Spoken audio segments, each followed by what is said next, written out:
श्री देवधाम जोधपुरिया के पावन दरबार में आज 101 किलो चांदी की देव प्रतिमा स्थापित हुई है और आज के समारोह के मुख्य अतिथि गृह राज्य मंत्री राजस्थान सरकार सम्माननीय श्री जवाहर सिंह जी बेढ़म साहब से विनम्र निवेदन है कि आप पधारे सर और इस देवधाम की महिमा को जिस तरीके से सरकार आध्यात्मिक पर्यटन को बढ़ावा दे रही है उसी श्रृंखला में आगे बढ़ाएं आदरणीय मंत्री महोदय। बोलिए भगवान देवनारायण की। भगवान देवनारायण जी की जयंती के शुभ अवसर पर जो उनका 1112वां प्रकाट्य दिवस है, इसकी ढेर सारी आप सब लोगों को शुभकामनाएं। आपका परिवार फले फूले, आप सुखी रहें, आपकी संततियां आगे बढ़ें और अपने देश का, समाज का, इलाके का नाम रोशन करें। मेरी प्रभु देवनारायण जी से यही प्रार्थना है कि सबको सुखी रखें। आज के इस अवसर पर आपको ढेर सारी मेरी ओर से पुनः शुभकामनाएं। मंच पर विराजमान यहाँ के लाडले विधायक जो मेरे अजीज मित्र भी हैं, आदरणीय राम साहेब वर्मा जी, इस ट्रस्ट के अध्यक्ष, और जिन्होंने जयपुर में जाकर जब ये कहा कि जोधपुरिया ट्रस्ट के द्वारा प्रतिवर्ष मेले का आयोजन तो होता ही है, लेकिन चांदी की मूर्ति जो भाई राजा राम जी ने गिफ्ट दी है उसकी प्राण प्रतिष्ठा समारोह भी है, आपको उसके कार्यक्रम में आना चाहिए। तो मैंने 1 मिनट नहीं लगाया, क्योंकि भगवान देवनारायण जी की मूर्ति की प्राण प्रतिष्ठा हो और देव भक्त होने के नाते मैं उसमें शामिल नहीं हूं। मैंने कहा ऐसा हो नहीं सकता। फूलचंद जी लांगड़ी साहब, मैं सिर के बल आऊंगा और मत्था टेक करके उनका आशीर्वाद भी लूंगा और उनकी मूर्ति का अनावरण भी करेंगे। हमारे बीच में मौजूद पूर्व अध्यक्ष आदरणीय सुरज्ञान जी, यहाँ के जिला प्रमुख कहाँ है, सरोज जी बंसल साहब, उनके पतिदेव नरेश जी बंसल साहब और भामाशाह राजाराम जी, हमारे प्रधान लांगड़ी साहब रामोतार जी, और पूर्व में सब अध्यक्ष रहे। अरे नाम भूल जाए जब नाराज और हो जाते हैं। कोई नहीं, मैं ले दूंगा ना। मेरे साथ पधारे हमारे भरतपुर जिले के कद्दावर नेता, किसानों की हमेशा लड़ाई लड़ रहे ऐसे मोहन सिंह जी गुजर साहब, भाई शिव प्रसाद हरसाना जी, और अभी जिन भामाशाह जी का, देवराज जी का सम्मान हुआ, आदरणीय देवराज जी, और हमारे मंडल के अध्यक्ष दूसरे देवराज जी, देवराज कई लोगों के नाम है, और मंच पर विराजमान पूर्व प्रधान जी और सभी मेरे पितातुल बुजुर्गों और मंच के समाज विराजमान मेरी माताएं, बहनें, बच्चों और आशीर्वाद देने योग्य सभी बुजुर्ग और नौजवान साथी, आप सबके चरणों में नमन करता हूं, प्रार्थना करता हूं। देखिए, आज भगवान देवनारायण जी का प्रकाट्य दिवस पूरे देश में ही नहीं, विदेशों में भी जो देव भक्त रहते हैं बड़े हर्षोल्लास से मना रहे हैं। जगह जगह गोठ गायन, भगवान देवनारायण जी की गाथाओं का गायन, नृत्य के द्वारा, उनके गायन के माध्यम से आपको सांकेतिक रूप से भगवान देवनारायण जी के किए गए कार्यों को अवगत कराकर उनके बताए मार्ग पर चलने का संदेश दिया जा रहा है। हमको और आपको एकजुट होकर के, एकाग्रचित्त होकर के भगवान देवनारायण जी के बताए मार्गों पर चलकर और उनके किए गए क्रियाकलापों को आत्मसात करके अपने जीवन जीने की व्यवस्थाएं तय करनी चाहिए। हमको सोचना चाहिए कि उस समय पर जब बगड़ावतों का वह जिस तरह से व्यवस्थाएं थी, भगवान देवनारायण जी और बगड़ावतों ने इकट्ठा होकर के वहां जिस तरह की व्यवस्थाएं की, माला शेरी में जब जन्म लिया, आदरणीय श्रद्धेय हमारी साड़ो माता तपस्या पे बैठी और भगवान ने जब उनको दर्शन दिए और दर्शन देने के बाद कहा कि आपके घर में निश्चित रूप से अवतार होंगे, और वो अवतार हुए कमल के फूल से। उनसे पहले घोड़ा का प्रकट हुआ, तो निश्चित रूप से उन भगवान को हम प्रणाम करके अपने जीवन को, अपने इलाके के रहने वाले लोगों के, सर्व समाज के लोगों की प्रगति की कामना करते। ये एक लोक देवताओं की अनूठी परंपरा के अनुसार हमारे क्षेत्र में और अन्य समाजों में भी प्रचलित है। निश्चित रूप से आज देश जिस तरह से प्रगति कर रहा है, प्रदेश भी जिस तरह से प्रगति कर रहा है, उसमें हमारा और आपका महत्वपूर्ण योगदान है।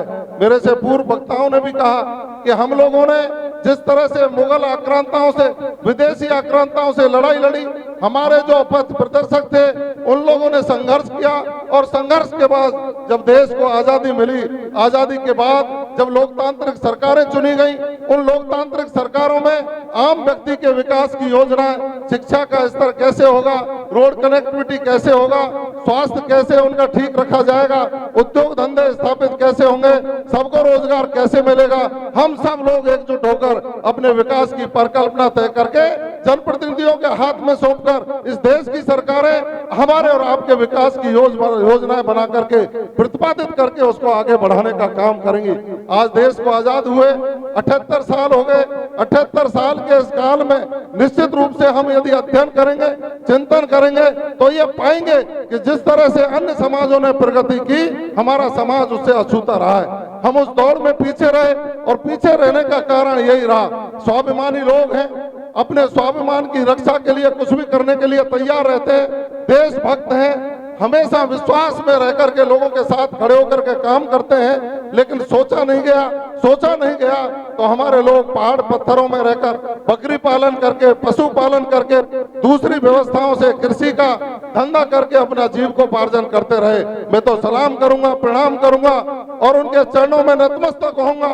वीर शहीद 73 को, जिन 73 शहीदों ने कुर्बानी और बलिदानी देकर बाबा कर्नल के नेतृत्व में जो अलग जगाने का काम किया, आज हमको 5% आरक्षण जिस तरह से मिला है, उसकी परिकल्पना के आधार पर जो हमें आरक्षण लेने के साथ साथ आगे बढ़ने का काम करें, हमें आरक्षण मिला और हमारे लोग सरकारी सेवाओं में उच्च पदों पर जाकर के हमारा और आपका मार्गदर्शन करने के साथ इस राज्य के विकास में सहयोगी बनने का काम कर रहे हैं। आज हमको और आपको यह संकल्प लेना चाहिए कि भगवान देव जी के मंदिर में हम प्रार्थना करें कि हमारी आने वाली संततियां पढ़ लिखकर ऐसी व्यवस्थाओं पर पहुंचे जहां से गरीबों के हितों में कुछ निर्णय किया जा सकते हो। हमारे लोग IAS बने, IPS बने, हमारे लोग RAS बने, हमारे तहसीलदार बने, पटवारी बने, गिरदावर बने, थानेदार बने, कोतवाल बने, वहां जाकर के आम जरूरतमंद व्यक्ति की जरूरतों को पूरा करने के साथ सरकारी व्यवस्थाओं के तहत न्याय करने का काम करें।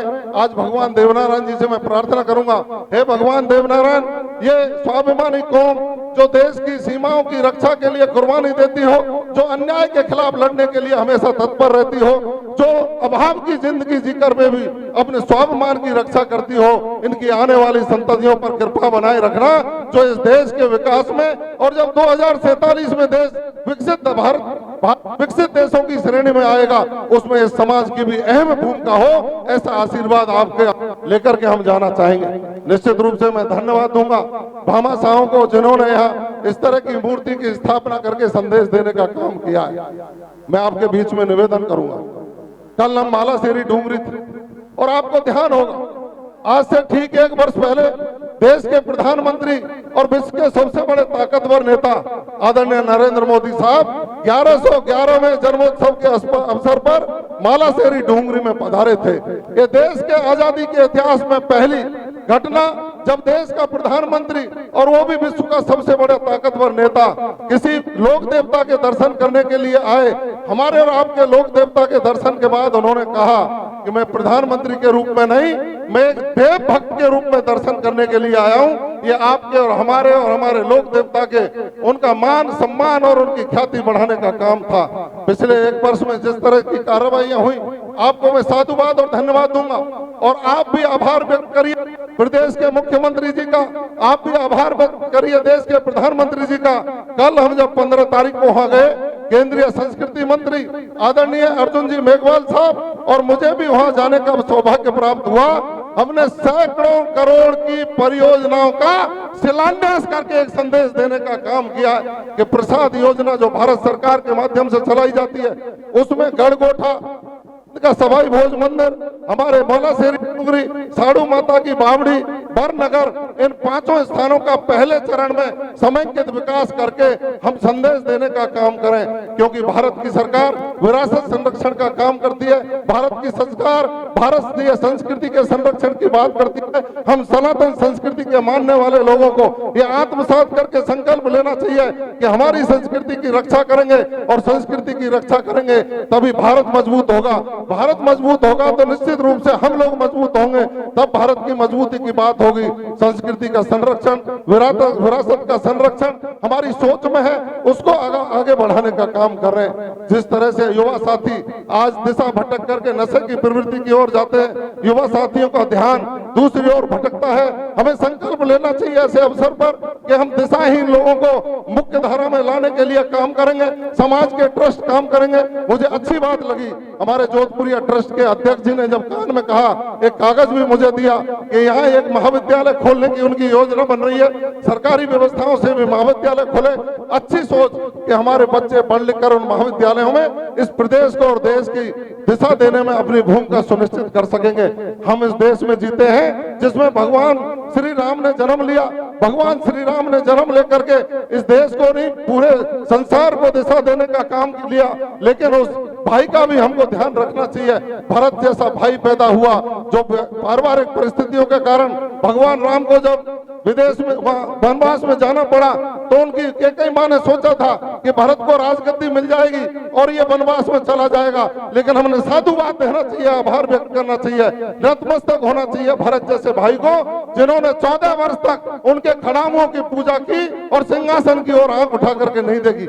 आज के जमाने में भाई भाई से लड़ रहा है, भाई की सोचता नहीं है, परिवार में विघटन हो रहा है। हम उस राम के वंशज हैं, हमको भाईचारा बना के रखना चाहिए। हम उस देश में जीते हैं जहाँ श्रवण कुमार जैसे व्यक्ति ने अंधे माँ बाप को 4 धाम की यात्रा कराने का काम किया।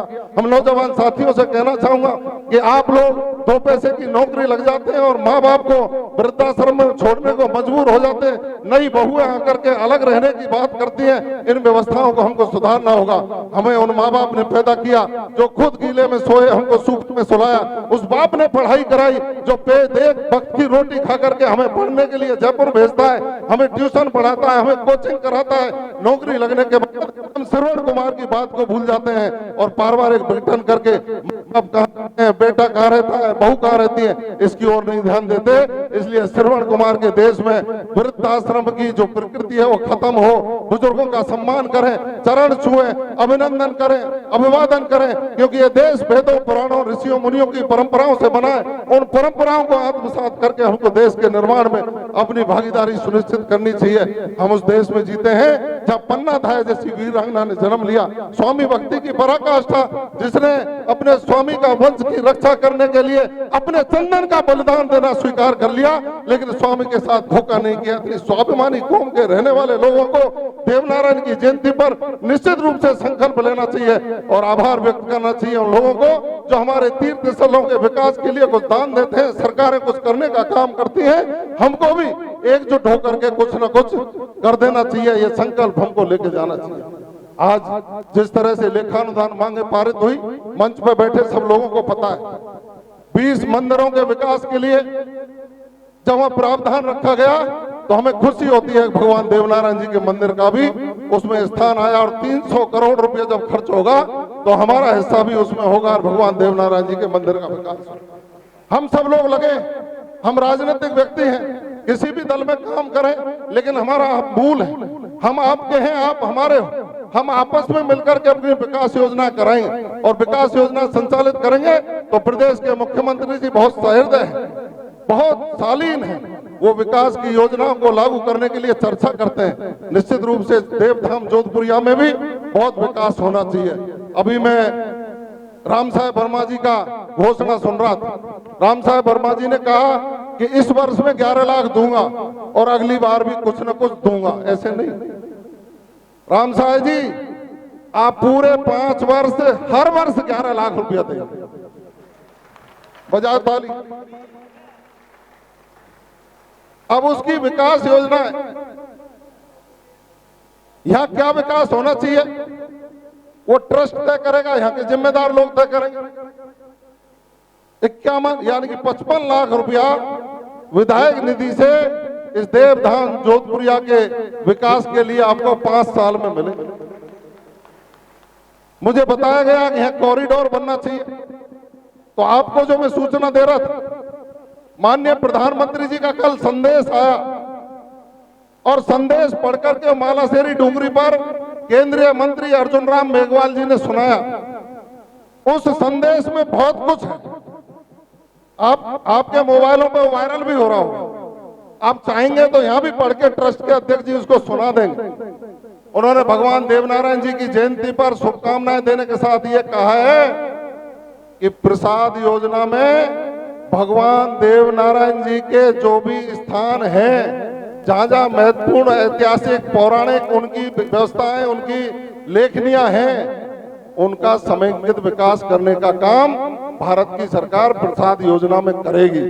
तो पहले चरण का काम वहां शुरू हो रहा है, अगले चरण जब शुरू होंगे तो हमारा प्रयास होगा, और विधायक जी से भी मैं कहूंगा वो बात को रखे कि हम जोधपुरिया के मंदिर को भी उस योजना में जुड़वाने का काम करें। मैं आपके प्रतिनिधि के रूप में आपकी वकालत करूंगा। निश्चित रूप से अच्छा स्थान है, मैं पहले भी यहाँ आया हूँ। आपने यहाँ मांग की है कि आवासीय विद्यालय खोले, क्योंकि यहाँ वनस्थली विद्यापीठ के बाद शिक्षा का जिस तरह से माहौल पैदा हुआ है और शिक्षा के लिए लोग आगे बढ़ते हैं, और हमारे आंदोलन के बाद जिस तरह से शिक्षा का प्रसार हुआ है, देवनारायण योजना के तहत आवासीय विद्यालय सब जगह खुले। मैं चाहूंगा, मेरा प्रयास रहेगा, मैं आज ही माननीय मुख्यमंत्री जी से जाकर चर्चा भी करूंगा कि यहाँ भी एक देवनारायण आवासीय विद्यालय नहीं, आवासीय कॉलेज यहाँ खुले, ऐसा प्रयास रहेगा। आज मैं घोषणा कर जाऊं, उन घोषणा वीरों में से मैं नहीं हूं, लेकिन आपका वकील हूं, आपका बेटा हूं, आपका भाई हूं।